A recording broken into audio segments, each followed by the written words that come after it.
Welcome to the Restaurant Boiler Room, Season 4, Episode 10. I'm your host, Rick Ormsby, Managing Director at Unbridled Capital. Today, in the Boiler Room, I'll be doing an interview with two separate franchisees who have acquired a combined 600-plus franchise restaurants in 5 brands over the past 4 years.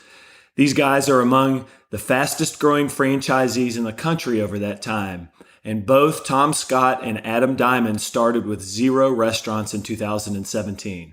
They will talk about how they chose the brands they operate, how they are capitalized, what makes them unique, what they would have done differently thus far, what the operating environment looks like right now, and their growth plans for the next few years. The Restaurant Boiler Room is a one-stop shop for multi-million-dollar merger and acquisition activity and financial complexities affecting the franchise restaurant industry. We talk money, deals, valuations, and risk. Delivered to the front door of franchisees, private equity firms, family offices, large investors, and franchisors on a monthly basis. Feel free to find our content at Unbridled Capital's website at www.unbridledcapital.com. Now, let's enter the boiler room. Well, we'll wait for folks to trickle in here. And for those of you who are just kind of joining, I suppose be entertained by our little banter here. So we've all got jackets on today, right? We're all 48 years old. I learned that yesterday. I turned 48. So we got 3 48-year-olds in jackets about ready in the middle of their careers, about ready to talk restaurants. Is that the kind of thing that anyone really wants to listen to? This is like Wikipedia for middle age right here. We've hit it right on the nose. I tell you, it is. I was reading up a little bit on the generations. We talked about this a little bit yesterday, but our generation gets a bad rap, man. The Gen Xers, like we're cynical, independent. We don't like other people. We don't play well in the sandbox. We don't listen to our elders. I mean, right? That's kind of us as a generation. Yeah. I mean, that's what they say. I think the rap is bad. We're doing okay. Yeah, totally. Tom's not that way though. Tom's a little bit more. He's a gentleman. I don't know about you, Adam. I'm not much of a gentleman, but Tom is. I have been accused of cynicism on occasion in my life. Oh goodness. Well, we appreciate you guys joining in as we get going here. You'll see. I'm on an iPad, so I'm looking right now at Adam, and so Adam's got a beard on, and Tom doesn't, and then of course everyone knows me, I guess. For those of you who will be listening to this on the Restaurant Boiler Room podcast, we just give you a shout out and thank you for listening. All the content that we're going to have here will be available. If you're signed up for the webinar, we'll email you a copy of this webinar once it's completed in the next maybe 48 hours or so. That'd be number one. And then number 2, it's going to be on our website too at unbridledcapital.com. I'm really excited today. We'll wait another minute or two to get started. But these 2 gentlemen represent companies that have bought a lot of restaurants over the last, I'm going to say 5 years, right? And it's clear, really, most of it's probably been the last 4 years, if I'm doing my math right. But collectively, they probably have somewhere in the 650 restaurant total range. And these are 2 really smart gentlemen. Both of them have Ivy League education, so they're fancy like that. One, Tom lives out in California, and Adam lives in, you live in New York, don't you? Or you live in New Jersey? I live in Connecticut, just north. Live in Connecticut, yeah. So they're here today to talk to us a little bit about how they started the restaurant companies and what's in their future and how they did it. And they're different, So like one cool thing that I hope you'll find today is like, as I was joking earlier about we're all the same age, all 3 of us are 48 years old. Things have gone right and wrong in our professional careers, all 3 of us, I'm sure. We're probably all at the midpoint of our careers. We've chosen kind of different paths, even though you'll see Tom and Adam. I'm going to ask them to talk a little bit about what makes them different from one another. Even though they both run and operate restaurants, they have a slightly different perspective about how they do it and how they got where they are now. So hopefully that'll be a cool discussion. If you have any questions along the way, all you got to do is just raise your hand. Guys, if you see any questions pop up that we want to just tackle along the way, let's just do it. And you can always hit me up with an email during or afterwards. I'll try to watch it if there's anything you want us to ask. So without further ado, it's a couple minutes after the hour. Thank you for joining in this webinar. And so I've got Tom Scott and Adam Diamond with me. Really excited to hear them talk about their story. Full disclosure, even though Unbridled didn't sell either of these gentlemen their first business, we've done multiple deals with both of them. over the years and sold them collectively hundreds of stores. And so we're honored and blessed to call them friends and have them as a part of this webinar and want to hear their stories. So, I mean, why don't we start off with Tom? Tom, why don't you tell us a little bit about your background and then like what initially interested you about the restaurant business and that kind of stuff. And then Adam, you jump in too afterwards. How about that? Great. Yeah. Thanks, Rick, and appreciate having us both on today. So I'm a managing partner at Triton Pacific Capital Partners. We're a Los Angeles-based private investment group. I've been with the firm for 18 years, which kind of seems pretty amazing when I think about it. Prior to that, I have some experience in strategy consulting and as an independent sponsor focused on private equity transactions.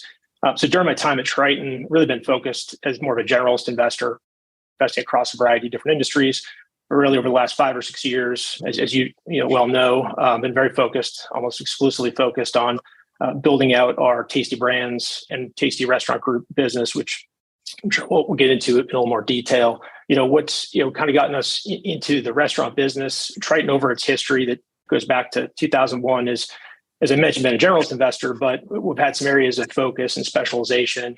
By example, we've got a healthcare services group, dedicated team. It's been with the firm since 2004. So I think over time we've really started to kind of recognize the merits of a focused strategy, and especially in certain industries where that domain expertise really matters. It's hard to kind of step in and out as a single portfolio company investment.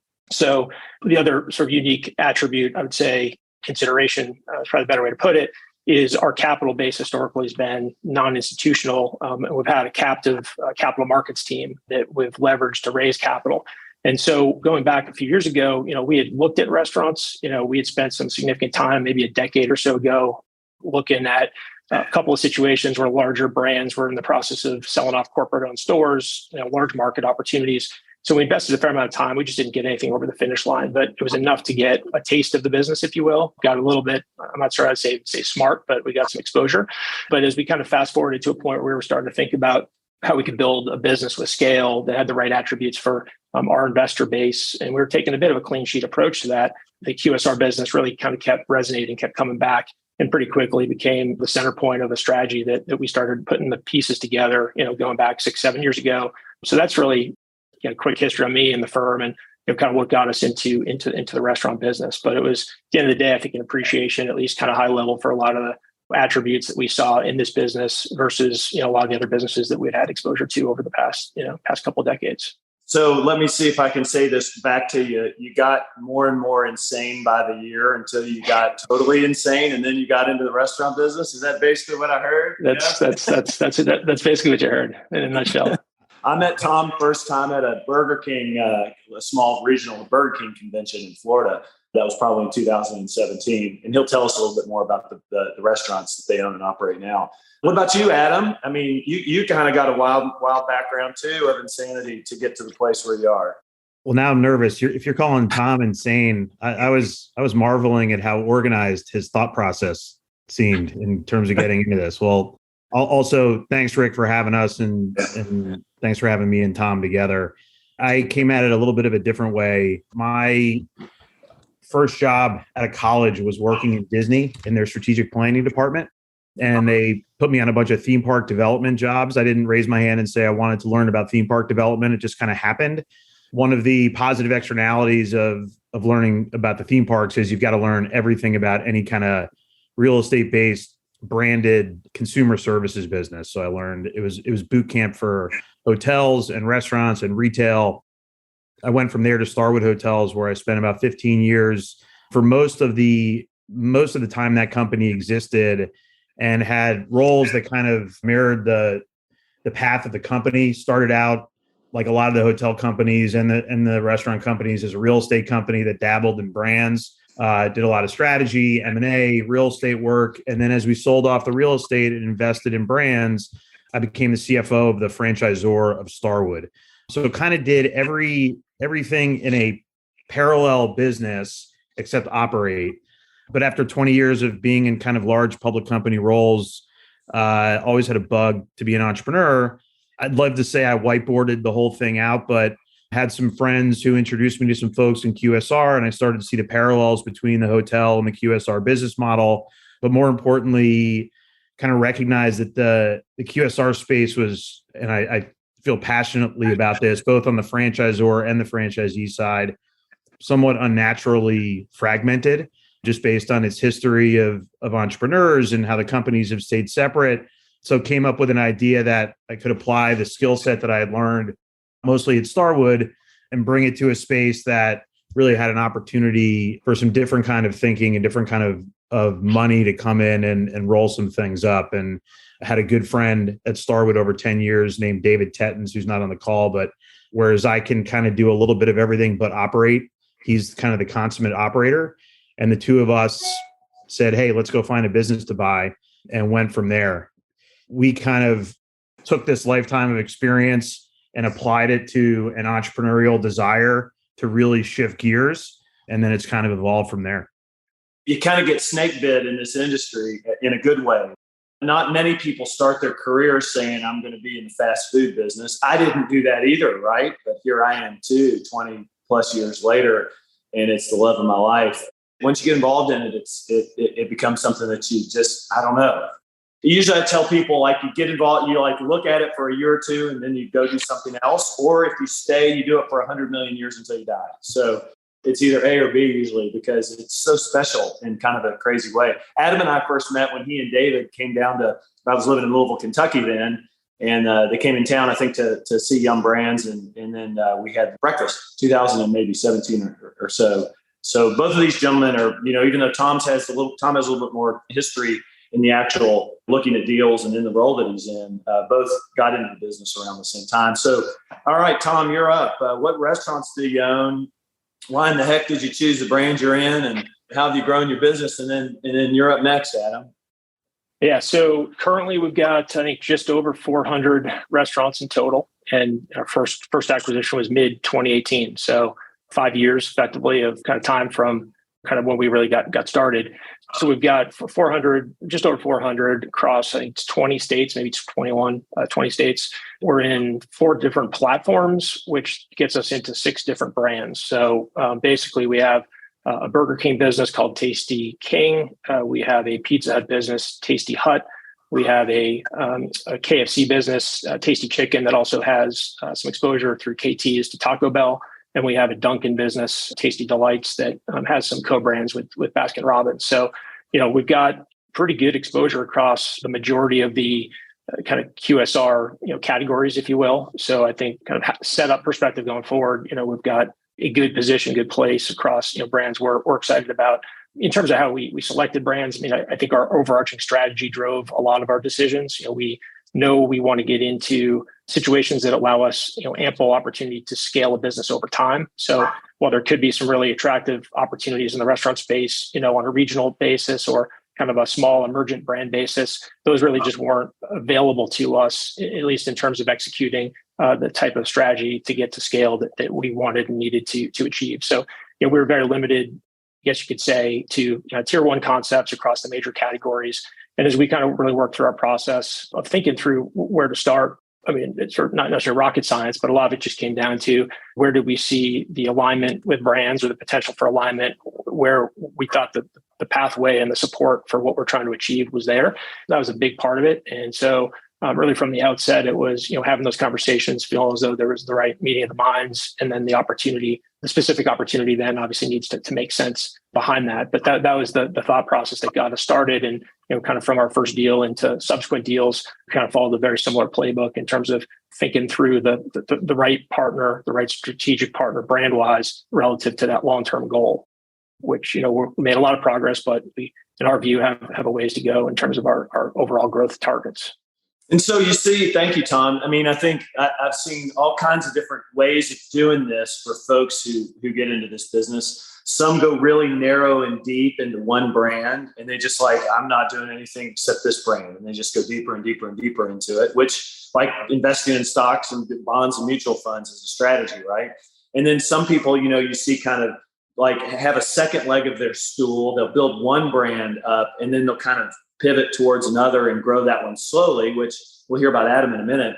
What Tom and his group have done is, you heard 6 brands. They're primarily in 4 brands, but they're in those brands in a pretty big and pretty forceful way. And they did it pretty quickly over a short amount of time, which is, very, very unique. I wouldn't say they have as many brands as Flynn does, but heck, it's getting close, with 6 brands under their platform and 400 restaurants over a 4-year period. Goodness gracious. That's something. So really interesting. Adam, what about you guys? So what restaurants do you own? What brands do you operate? Why did you get into them? That kind of stuff. We, until recently, had one brand under our platform, ADT Pizza. And we have, as of last week, 203 Pizza Huts across 9 states in mostly the South. Last month, we made our first acquisition in our second brand, which was a smaller Taco Bell acquisition in Louisiana. Once my partner David and me decided we wanted to do this, we didn't have capital. We really wanted to go find a deal. We were really acting as independent sponsors on our own. The original idea, when I came to see you in Louisville, I was looking at like 20 Pizza Huts in Louisville. The idea was to buy a business that was, maybe 3-4 million of EBITDA, be able to pull a club deal together and then grow from there after getting our feet wet. We really failed up. We kept looking at deals of that size, which were highly competitive. Ended up being shown a deal that had, 125 Pizza Huts across 4 markets. And it really forced us into a different place very quickly. I have a long strategy background, and this is probably one of the more opportunistic things I've ever done. You can sit there and decide what brands you want to go to and what categories you want to go into. My partner and I were looking at buying broken brands that we could grow. We were looking at franchisees. We were kind of looking at everything and not making a whole lot of progress. And then around the end of 2017, you guys actually started sending us a whole bunch of Pizza Hut deals. I was like, what's going on here, right? Because if someone's selling a bunch, there's either something very wrong or something very right. We did a deep dive on Pizza Hut. I have 2 little kids who eat pizza 20 times a week. So it's a ubiquitous category. It's a 60-year-old brand, but it was damaged. And coming from my Starwood background, I think if you had 10 brands and one of them was struggling, then all 10 were struggling. And I took a look at a company like Yum, and Taco Bell was on fire, and KFC was being turned around really successfully. And we looked at Pizza Hut and said, look, they're going to get this right. And we kind of saw an opportunity to buy a brand, really 2 chances to turn a business around. We could operate a really good business on the ground while Pizza Hut was figuring out how to improve the Pizza Hut brand. So that's what kind of took us into Pizza Hut. And then by the time we were in it, October 30th will be our 4-year anniversary. By the time we were a year plus in, things started going better. We started stabilizing the platform. The KFC folks came over to do what we had hoped, which is improve Pizza Hut.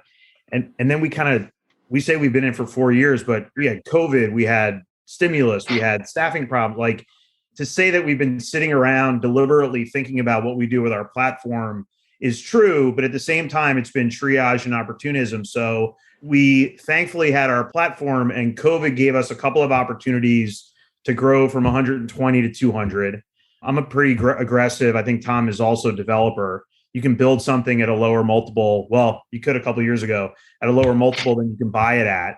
Once we really established our Pizza Hut platform, and we are not a heavy G&A company, we outsource as much as possible. We didn't have a lot of capacity to go after multiple brands at multiple times. So we wanted to go deep on Pizza Hut. And then a year to 6 months ago said, hey, what's the right complement next? We looked at Taco Bell as a really kind of stable brand that could level off some of the volatility that Pizza Hut and some of the other brands are going through. And you guys showed us a deal, and we kind of said, okay, hey, let's go after Taco Bell and let's commit to Yum. In hindsight, the story sounds all thoughtful, but we really, once we learned about Pizza Hut, once we started to sort of figure it out, we decided let's go as deep as we can. And we'll continue to do that. It's not like we'll hit pause on Pizza Hut and now totally shift to Taco Bell. Now we have a Pizza Hut platform that we can grow. We want to eventually get some scale behind our Taco Bell platform and see ourselves hopefully in a few years as a 3 or 4 or 5 brand Yum franchisee, depending on what they have and what they're successful with. So a little bit of a different angle, but I think both approaches can work.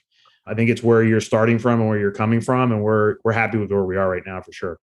Great. A couple of things you said that I really like. One was that you looked at anything and everything to start out with, and I get a lot of phone calls about this. And if you're on this webinar or hear it on the podcast, you probably heard me say this. It's like I take an inventory of people who started really wide. And when I talk to them, they say, oh, we'll look at anything. And then I come back to them a year later and almost none of them have bought anything. Usually what the narrowing is not only like natural, but vital to be able to get your first acquisition. And that's what you ultimately did, right? When you got into the Pizza Hut system and in the Taco Bell world, I mean, bragging on you here for a minute, heck, you're the first new Taco Bell guy to get into the system that I know of in 3 or 4 years. I mean, it's not an easy thing to do. So that shows, and both of you guys have a healthy dose of perseverance in your blood. I guess maybe that goes to the Gen Xer thing. I was going to say persistent annoyance is kind of the what I would recommend.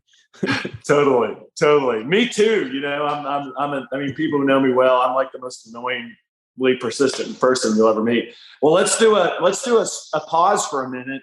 And with a little bit of more interesting stuff, what's your all's favorite menu item? Let me start by saying I love the gordita at Taco Bell and I love the double-decker taco. Those two things, I think I could have kept an entire village of Taco Bell restaurants in business in my 20s eating that stuff. And still, if I get to a Taco Bell, of course, we're trying to get the double-decker taco back on the menu, right? There's like this big thing going, but that my love affair with those two products is eternal, man. What about you guys? What's your favorite menu products? Tom's got more to think of, so I'll go first. I'll do two. Pizza Hut. I'm a sucker for the Pizza Hut wings. Wings are about 15 to 20% of our business. I think and I'm a New York wing snob, and I put Pizza Hut wings up against any of them. And then I've spent the last 2 weeks training in a Taco Bell, which hopefully you have not been served my food. I had my first gordita. Don't go chintzy on the meat, man. Don't go chintzy on the meat. I get yelled at for not enough cheese. The crunchy gordita with the Dorito shell, which never appealed to me like intellectually, was freaking awesome, man. It's tremendous. I'll be having another one of those when I go back tomorrow for my last day. That's awesome. What about you, Tom? Give us something. We got a lot to pick from, right? I've got some soft spot in my heart, on the Dunkin' side, just for a few munchkins and a nice iced coffee, going back to my time where they were more available to me than they are today. But look, I mean, the Whopper is the classic, right? So within the Burger King business, you can't go wrong with the Whopper of cheese or a sourdough king. I'm a big fan of the new crispy chicken sandwich. The KFC chicken sandwich is a great product, and anything on the thin and crispy crust from Pizza Hut will do. So. He's very judicious. You'll see that about Tom. He's judicious. He mentioned one, but he's a better marketer. He got like the key products out there. I'm pushing fringe. I don't know your thoughts are. I'm excited for the handhelds on the Pizza Hut side. We tasted those at, I guess it was the spring convention, and I thought that was a really good product. At least what I tasted back then. I mean, I can't wait. I think it's necessary in terms of having a lower priced handheld other product line for lunch or snack or anything. And I really hope it's a hit. Well, I'll share with you real quickly. My second favorite thing to eat is a blueberry cake donut. So Tom, there you go. And with the blueberry cake donuts. Sure. I mean, like I could. Tom, I can't believe Dunkin' Donuts are not ubiquitous. Growing up in the Northeast, I just assumed we're trying to do our part. We just signed a development deal in a new market to go build 45 over the next 7 years. Oh, wow. So we're trying to do our part. That's good. That's good. How about that? Well, that's interesting. Little personality fun thing there. So back to the questions. I'm just kind of staring down at this list, and I don't know about you guys. Like it being at 48, I don't see close up so good anymore, man. It's getting like worse by the dang day. It's like my arms are getting like longer. You know what I'm saying?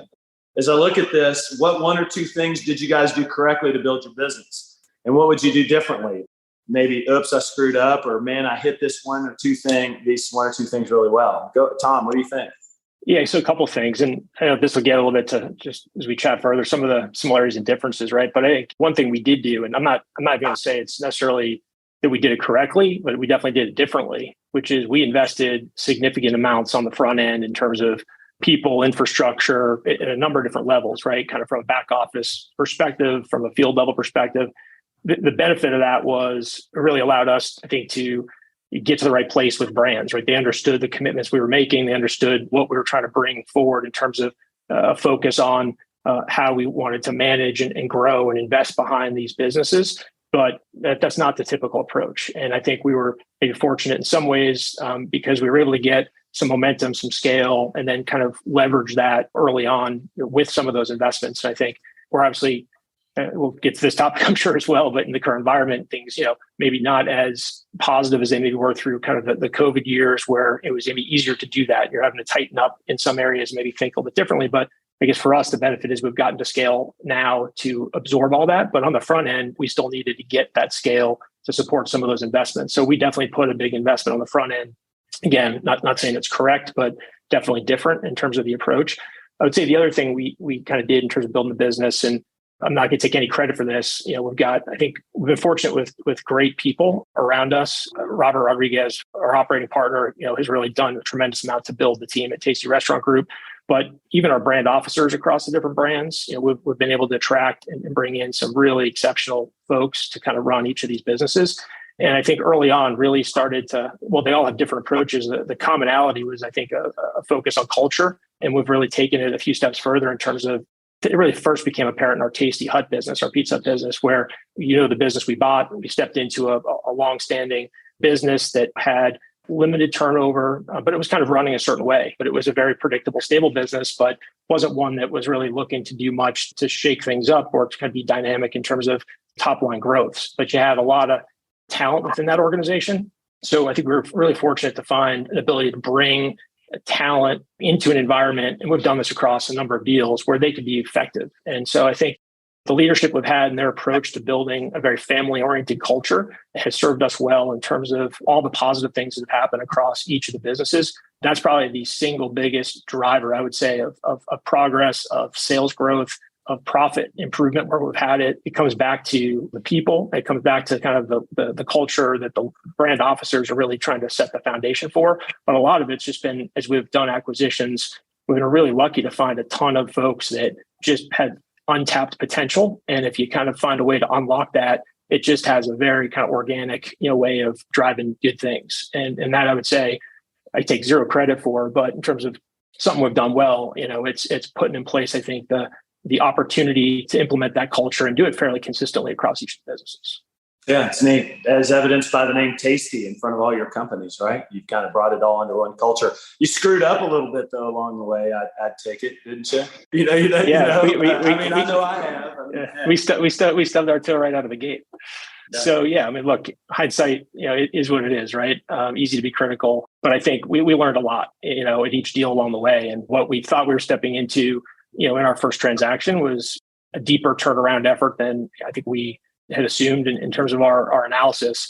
Obviously, a situation that costs more, takes longer, a lot of lessons learned, certainly kind of through that process. And frankly, a process that continues to be a bit ongoing. It's not all bad in terms of, as you guys both know, it's hard to get into this business, right? It's hard to kind of establish the right situation within any brand, let alone multiple brands. And I think once you're kind of in on the other side, it's a lot easier to kind of operate and be strategic and be thoughtful about kind of where you take the business. But certainly in terms of lessons learned, I think we got off to a tough start in terms of just the depth of what we were stepping into and how much fixing we needed to do with our initial transaction. The first transaction. Now, I'll have to say here, Unbridled didn't sell in this first transaction. So I'll answer. Adam, you're on deck here, but let me just say something like, as I look into my life at one or two of the things that I did correctly to build our business, and I would just share, not that it's about me at all, but above all things, like I really, really love this business, the products and the people and everything that goes on. I love the Americana, the American dream, all of it that's wrapped up into this franchise restaurant world. So that's the one thing I did right. I know I've done that right. That's the one thing I know I've done right is that I wake up every morning and love it. I want to eat it. I want to talk to people about it. I want to do it. I want to learn about the new products, and I guess the one thing is just that in anything in life, if you really love something and you want to dedicate your life to it, more often than not, it'll go all right. You'll stumble along the way, but more often than not, it'll go all right. Adam, what do you got? It's felt that way some of the time, Rick, some of the last 4 years. Our experience has been in some ways identical to Tom's, in other ways kind of the opposite. I think we came at this, as I said, looking for something a little bit smaller, and it was kind of two guys with two backpacks and a couple of iPhones trying to convince a big brand company to let us buy some restaurants. And the person, Mike Elliott, who sold us our first deal, who you know well, kind of said to us, "Hey, how big a business will you guys buy?" And I think we'd swung and missed on 3 or 4 Pizza Huts that were the size we thought we wanted. And I said, you know what, we'll buy something as big as Pizza Hut will let us. I think we ended up a little bit biting off a little more than we could chew right there at the beginning, because matching two guys with two backpacks with 4-state operational turnaround, we were the opposite of Tom. We had we had one HR consultant, we had a finance consultant. We literally had nothing but the people in the business. And while the people in the business were awesome, and we've found the right ones and we've elevated them to positions of leadership, and we couldn't be more proud of what we've built today, for that first year, we thought we knew what we had to do, but there was no leverage to getting it done. So, if we had done what we're doing now on the Taco Bell side, we found a deal that has mid-teens restaurants, very tight geographically, performing well financially, with an outstanding director of operations that came with it. That business is, if you ask me, what would I do if I could do it again? That's how we intended to start. But if we had done that in the beginning, we wouldn't have the scale that we have. So certainly there may be a happy medium between, building out a large organization if you don't have any capital, because we did not have any capital, and just being two guys and two backpacks, because I think we left because of the time it took us to kind of get our arms around the bear the first year. We weren't quite as far ahead as we might have been when COVID hit, and who knew COVID was going to hit. I always say that I'm brilliant because I decided to invest in a delivery and carryout business right before COVID. It's like, dumb luck, but we were lucky that we had that year, and that Pizza Hut had taken price up to take advantage of it. But those were market forces and brand forces that really carried us through. And now that not that things have totally calmed down, but now that things have settled a little bit, we're making a lot of those investments that maybe Tom made in the beginning. Right? I just got off a call. We're doing a 7-market roadshow where we are retraining every one of our employees. We've had 200% turnover per year in the last 2 years. People are going through a training course. They're getting on the front lines and they're going. We've hired a VP of training, a director of training. We're putting training resources all around the country, all around our markets, to retrain everybody to get over that hump of staffing quitting, because we know people want to be trained. We know they want to be happy at work, and we know that'll lead to retention. To something Tom alluded to, that's a hard thing to invest in right now. It's very hard, given what we're lapping from last year and given inflation, to go invest significant dollars in G&A. But we're making that investment because, frankly, we haven't had the time or the headspace or the energy for the organization to be able to absorb it in the last couple of years. So, okay, great. We figured out we have to start training 4 years into the business. It didn't take us that long. It just took till now for things to settle down enough for the organization to be able to absorb it. That requires a long-term, I'm sure this is one of the questions later, but you don't make a huge investment in training if you're only going to be doing this for another year. It requires a belief, which I have, that we're going to push through this cycle and get through to better times. Again, all of this is so clear in hindsight. I think a key takeaway, and people all the time, they're like, "Oh, I want to do that. I've thought about going into franchising." I'm like, go for it. But I think what 40-year franchisees have told me is that what we've experienced in the last 4 years, they've experienced every piece of it, but they've never experienced it all at once. So could we have possibly known that that's when we were starting? No. Do you roll with it? You sure do. But sometimes it forces you to build your organization in a different sequence than you might have initially thought, or that a business school case might tell you to do. You thought you wanted to join the Navy, and then they grabbed you by the back of the head and threw you into SEAL training day one, basically, is what you're saying. Yeah, I feel exactly. that. Yeah, and so this restaurant business, man, everyone is just making so much money. They're just, money is just flowing out of everyone's pockets, and it's stable, and it's all stable cash flow. And everybody is getting so wealthy, and golly gee, it's like buying Bitcoin, right, Tom? Is that the way we think about this business? I'm not sure it's exactly the way we're thinking about it. No, it's what's interesting. I mean, it kind of just came out of some of the commentary, but I think as I was sort of reflecting on what Adam was saying and sort of our own experience, there's so much focus on the brand selection. But honestly, I think the initial platforms, like the actual business you're buying matters. It matters in a meaningful way, right? Because our experience in Pizza Hut, and we're probably now at a very similar place together, right? But like where Adam started, where we started, I think a lot of it, the brand's the brand, and you got started in Pizza Hut a little sooner than we did.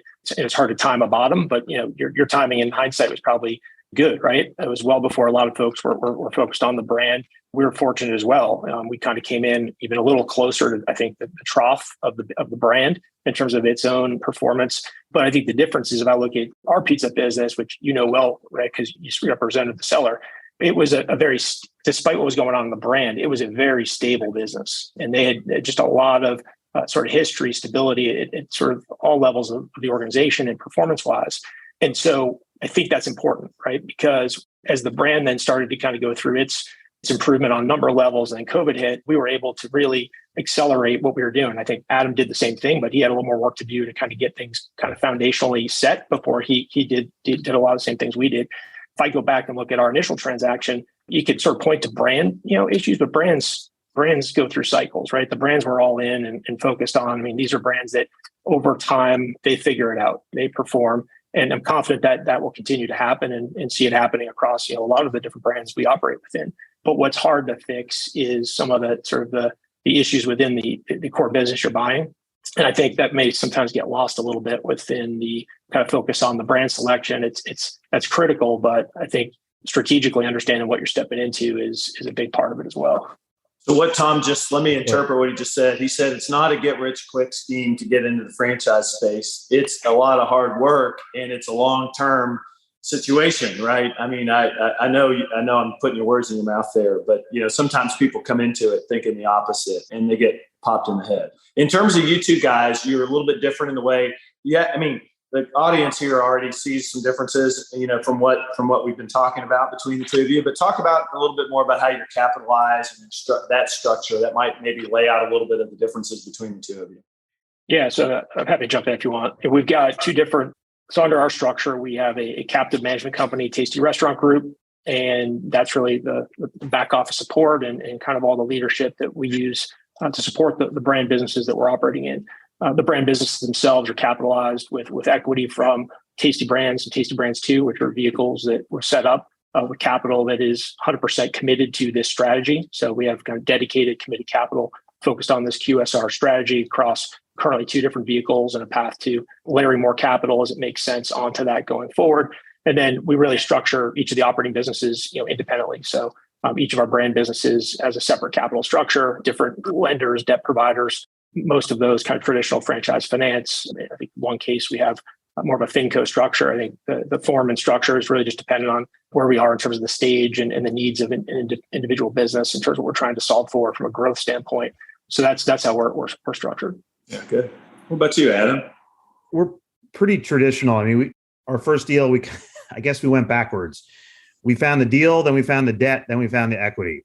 And much later in the process than I probably would have. Fire ready aim, shoot, or whatever. You know what I mean? Yeah, totally.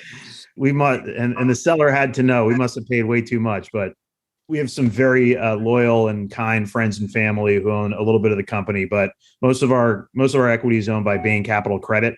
And how we got to them, because Bain Capital, the equity arm, would more traditionally invest in deals like this, but we had the debt and we were looking for a mezz piece to kind of shrink the equity need. And they looked at it and they had some room for equity in their capital structure. And they had some folks who had experience in QSR and pizza specifically who decided to make the equity commitment. So ADT Pizza, ADT Investment sits above it, was funded once with that one deal. It was kind of a one-time investment.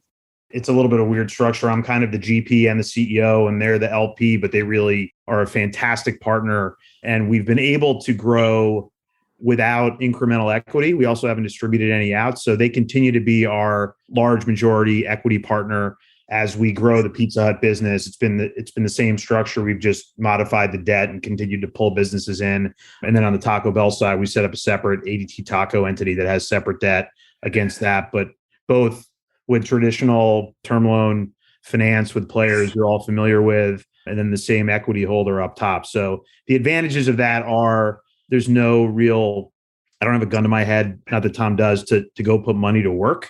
And we have an incredibly supportive equity partner who's been there through obviously an incredibly volatile time.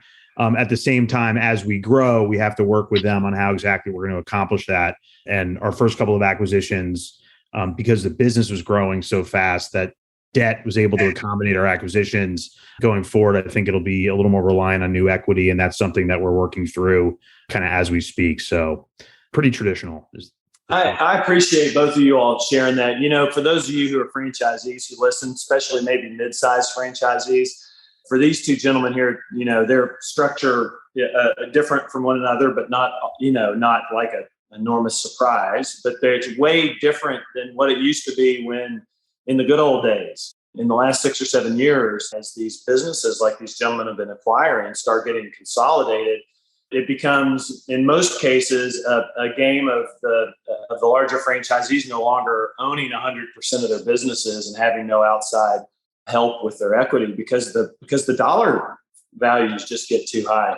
But it gives me pause to sit and think about it. When I was a young lad in this industry, and there are very few folks like you all, and it was mostly mid-sized operators who may have had like a brother in the business, and the two of them built the business and operated it and acquired small franchisees around them and went from 8 stores to 15 to 25 to 32. And then eventually they got too big for the britches and they had to, and then these ideas came up like a sale leaseback, which we could talk about that, but it's not the best for some people, a good idea for others. And some of these other creative structures came up, and then we started getting partners and then family offices and private equity people. And it's really snowballed on itself. So if you've been listening and you've been around a long time, it's really a neat transition. To that point, we stress to our team members all the time that my partner and me do not own 220 restaurants, because there is a perception that that we're just the owner, and that shift is not something that's obvious to your team members. And for reasons I don't need to go into, we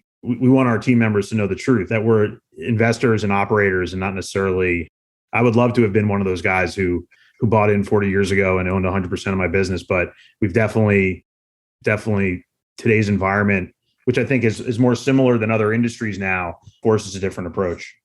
You ever think, and this is off script, do y'all ever think there'll be a time frame when it goes back to the good old days where, M&A, things get consolidated and then they split back up, just like you played basketball in the early 2000s with shorts down to your ankles. And then in the 1950s, they're all the way up to your upper thigh. You know what I mean? Do we see a trend that does the opposite of what's been happening? Will that ever happen again, you think? I think for the brands that have allowed institutional consolidation, the horse has left the barn. Like, I don't know. I think money flows where there's opportunity. And I started this out by saying that it's not as awesome as the franchise industry has been for the achievement of the American dream. For a business to be fragmented and stay fragmented is kind of counter to economics. So I think when you see brands and they're out there and we know who they are, who have limited ownership to one or two restaurants, and they've really kept it that way, they can keep it that way. But I think for the types of brands that have but also seen the value in what the capital and management, hopefully skill that people like Tom and me bring. I mean, never say never. I think it's tough to see how that reverses itself.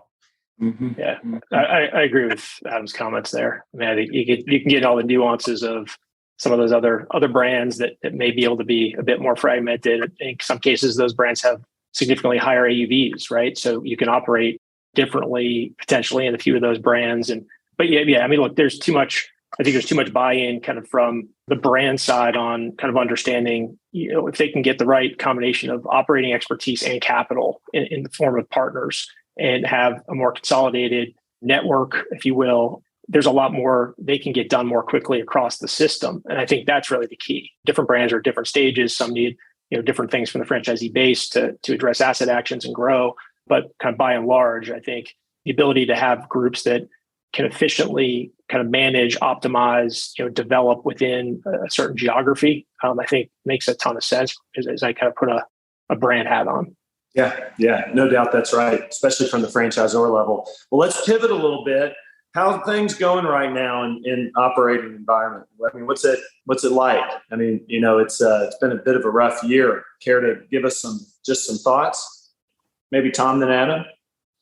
Sure. Yeah. Look, it's no surprise. It's been a really challenging environment since late last year on a number of fronts. But when you kind of boil it all down, I mean, it's all about inflation, and it's all about not just inflation, but how much and how quickly. I mean, I think one of the things we've always liked about the business, I mean, core to our thesis from day one is the resilience, kind of the outperformance relative to other sectors during recessionary periods. And we still firmly believe that, right? I mean, wasn't a recession, but you saw the benefits of, the carry out and drive through business during COVID. If you go back over time, the data supports certainly kind of the trade downs and how QSR can perform. I think one of the issues you have right now, though, is you've got the value component of the business, which certainly helps bolster kind of during recessionary periods, is under more pressure because of the inflation side of the equation. And so you can pass through price, and this business is great in terms of your ability to pass through price, but you just can't keep pace with the rate of inflation taking place. So while we've been trying to be thoughtful and increase price across all businesses where it makes sense, that gets you to a certain place, but you're kind of looking in the rearview mirror. So you're continuously playing catch up until we get to a more stabilized environment. No crystal ball, so don't know kind of how long, but clearly we're going to be operating for a little while longer, minimally at kind of those elevated levels. So I think over time you can continue to pass price on, but then the question is, where do you start to bump up against check price, average check that starts to have sort of the opposite effect on the business? So net, I think we've managed it as well by and large as we can. Not perfect by any means, but even with that, there's still compression in the unit economics, right? There's compression at the four wall. If you don't address G&A, that flow through that is so great that we all experienced when sales were booming, kind of goes the other way on you. So I don't think it's any different for us, I'm guessing, than it would be for Adam or anybody else in this business today. There's maybe differences across brands, differences across businesses and stores, but by and large, there's definitely a compression that is there. I do think it'll alleviate. I do think you'll kind of get back over time, but there's a process that we're all going through here that we're probably still mid innings on. Yeah, it's good. Adam, before you answer, I just add, some of you are familiar with the California legislation, the FAST Act legislation that's recently got signed by Governor Newsom, and it has some pretty deep potential implications for the fast food industry in California. And so this is forever the salesman giving a pitch here. If you are in a state that goes the way of California after California makes changes and you operate in those states, be mindful of what an impact of $22 minimum wage would have on your business, and if legislation gets enacted. We took, there's an assignment we took at one point in time up in Washington. Goodness, right when Seattle hit $15 an hour and the business was in bankruptcy in 3 months. So now the business is out of bankruptcy. They're able to raise their prices over time, and they're doing great, I'm sure. But to your point, Tom, you can't, it's hard to adjust, and you can't pass it on to consumers. And how much are they going to, you're going to go get a $15 Whopper meal. I mean, are you going to do that? Are you going to eat a $10 number 3 on the Taco Bell menu? At some point, the pricing kind of gets concerning. What do you think, Adam? What do you think about all this? I think you just said a lot in a very short period of time, Rick. I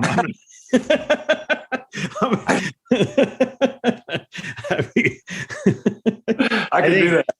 By the way, this is not a direct comment about minimum wage, but what I think has been so fascinating, I'm going to go off topic a little bit. What's so fascinating about this industry is that the consumer and the team member are really the same person. So we had stimulus checks go up. Everybody spent that on pizza, but people started working less. So you have this weird situation where when demand is high, your labor supply is lower. And then when demand starts coming back down, your labor supply starts going back up again. So obviously we're living in the same macroeconomic environment as Tom. And I think we knew sales were coming down post-COVID, right? It just wasn't a natural level for sales to stabilize at. And we were prepared for that. I think what we weren't prepared for was sales to come down and then costs to come up as rapidly as they did, which in turn becomes a double whammy on sales because folks are paying for gas instead of paying for pizza. just because I'm so new to Taco Bell, I'll use Pizza Hut as my example here. I think Pizza Hut and we have done a good job looking for other customers. So in the beginning of July, we turned on like Uber Eats and DoorDash and Grubhub, and it's added, kind of mid to high single digits to our business. So even though we're losing traffic because we're raising prices to our core customer, we're going out and finding some new customers. And that combined with the comps easing from last year has kind of allowed us to stabilize. When I say stabilize, I mean stabilize against a pretty rough back half of last year. So I'm with Tom. I think I'd like to say we're middle innings. I mean, deflation doesn't really happen. So the question is, when will prices stop going up, and how can we moderately take price to catch up? But then I think the third whammy that I think that is separate from the operating business is this little thing called interest rates. So we refied in March and we have to hedge half our loan. Our old loan was hedged at 0.16%. Our new loan is hedged at 2.5%.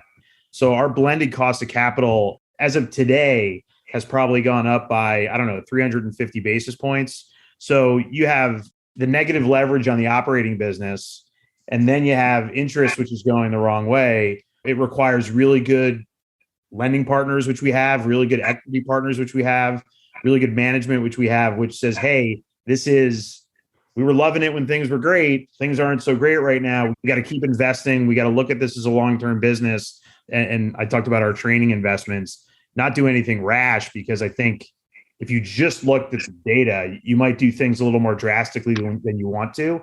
But I hope Tom's right. I hope it's middle innings, not early innings. We don't look at our peak in 21 or mid 21 and say, oh, we're going to get back to that in 2 years. We don't look at that as a peak. We say, how are we going to get back 10, 20% of our business in the next 2 or 3 years? And I think if we did that, we would see that as a win, because right now we're on the edge of where if things go up, it flows a lot. And if things go down, it flows a lot. And I think we need to hopefully get over that hump as quickly as we can.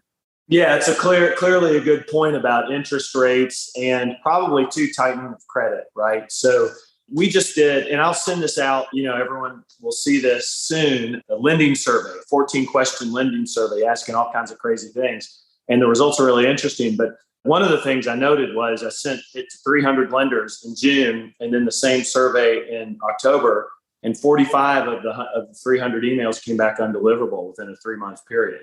So the informal Rick Ormsby index, whatever that index is saying, oh crap, the lenders are bailing from the space a little bit because of the conditions. And lenders look in the rearview mirror. They don't look forward very well. So they're behind us 3 months typically. So we see things before they do, which means to me the tightening is going to continue. To your point. Well, okay, I got one 30-second question for each of you, if you can do it. And then we're going to ask a question about the World Series. So the question for Tom is, what keeps you up at night? It could be anything. You could say little green people running in the field. What keeps you up at night, Tom? Yeah, look, I think we just hit on it, really. It's the dynamics in the current environment and just not having the full playbook of all of the different pressures and kind of when those likely play through, how they play through, and kind of managing against that, right? I mean, I think we're hyper focused on it. We're spending a lot of time on it. I think we've got a lot of things well situated in terms of team and structure and support, but just those external influences on the business right now, your ability to build a plan around that, given some of the uncertainty, I think that's probably the single biggest challenge right now. Yeah, fair enough. What about you, Adam? Quick answer. I think it's the unknown unknowns, right? Like Russia and Ukraine was not something that we needed in the past 9 months. So I don't lose sleep over inflation or wage rates or people quitting or price sensitivity of consumers because I know about them. I'm not happy about them. It's what's next that keeps me up. And my answer to this would be, I always want all of the franchisees to be successful. So, sure, in our business, you can make money doing distressed deals. I don't like to do those kind of deals unless we absolutely have to. We want all of the franchisees to do well. So that's what keeps me up, is that, like, gosh, if you guys are not doing well, I'm worried. You know what I mean? So I think we all are hoping that things will improve a little bit. Who's going to win the Super Bowl? I'll start.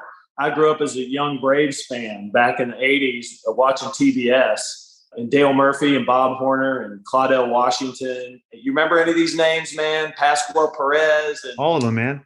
I mean, these guys, they were a bunch of scrubs, but they were always on TV. So that was my team. So I'm rooting for the Braves. What about you? Dale Murphy wasn't a scrub. I'm a diehard Yankee fan. Yankees. So. One of those guys, man. No, I'm not. Hey, man, I grew up in the 80s. We didn't win any World Series to go to the playoffs. I stuck with them. I'm also a Jet fan, Rick. So I have that lends any credibility to my sad story. I get my pleasure and my pain. Tom, I'm guessing you're going to root for Dodgers. Well, I'll say Dodgers because I do live in LA and it's, I guess, my adopted National League team. But the real answer is I got to take the opposite of Adam, which is anybody is fine other than the Yankees. As a Red Sox fan, I've got to take the other side of that. Good. That's fantastic. We find something you guys don't agree on, and maybe we can start picking at each other over it. That'd be a little fun thing to do. Gentlemen, it's been an honor to have you. Thank you for everyone who's listened and watched. Again, we'll send out this information out via email, and it'll be on our website. The webinar will be. Wish you two guys and your businesses nothing but tremendous blessings and success and continued growth. Thank you from everyone at Unbridled for joining us and being part of our story too. We really appreciate it. Thanks for inviting us. This was fun. Yeah, thanks, Rick. Appreciate it. Absolutely. Y'all be good. Thanks so much for entering the Boiler Room today. You can find our podcasts on iTunes, Google Play, Stitcher, TuneIn, and Spotify. If you like these podcasts, please listen, rate, and review. I also encourage you to visit our website at www.unbridledcapital.com for the best franchise M&A and financial resources in the industry. Our website includes webinars, podcasts, videos, white papers, and a list of our past M&A transactions. Please note that neither Rick Ormsby nor Unbridled Capital Advisors LLC give legal, financial, or tax advice. These podcasts represent opinions that have been prepared for informational purposes only. We expressly disclaim any and all liabilities that may be based on such information, errors therein, or omissions therefrom.